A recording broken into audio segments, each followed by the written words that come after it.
Қайырлы күн достар, рекассаны қалай учеттан шығарамыз, сол жайында сіздерге көрсететін боламын. Ең алдымен Google-ге ОФД Транстелеком деп жазатын боламыз.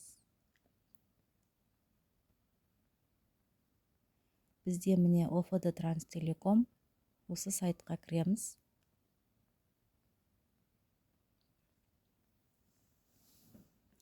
Бізде мінекей осындай бет ашылады. Войти. Осы жерде біз клиенттің ECP ключімен кіретін боламыз.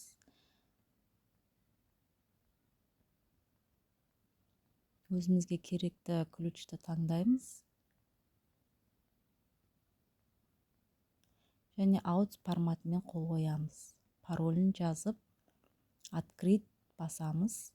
Және подписать. Мінекей достар, бізде клиенттің барлық данныйлары осылай шығып тұрады. Мынау касса Транстелеком.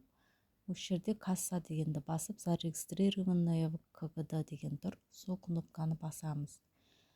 Зарегистрированный касса. Мына жерде бізде касса әлі учетта тұр. Осы жерде смотреть деген тұрады. Соны басамыз. Мына жерде бізде снятие с учета в КГД деп тұр. Ал жоғарыдағы бізде табыс. Осы кассада түскен полный табыс осында көрсетіліп тұрады. Снятие с учета в КГД басамыз, қызылмен тұрған. Мен бұл кассаны уже жабуға жіберіп қойғанмын, сондықтан да заявка КГД операция недоступна деп естіп шығып тұр. Бұл КГД учеттан шығу үшін жібергеннен кейін бізде бір күн өту керек. Сразу ол жабылмайды. Бізде жабылған болса, кассамыз снятие с учета осы жерде тұратын болады.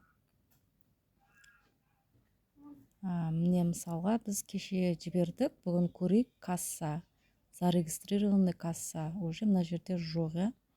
Енді мына жерге касса снятие с учета деп бастық. Енді кешегі жіберген учеттан шығаратын кассамыз осы жерде тұр.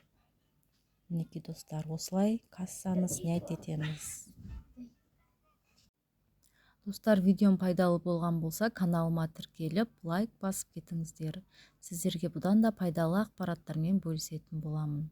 Сау болыңыздар.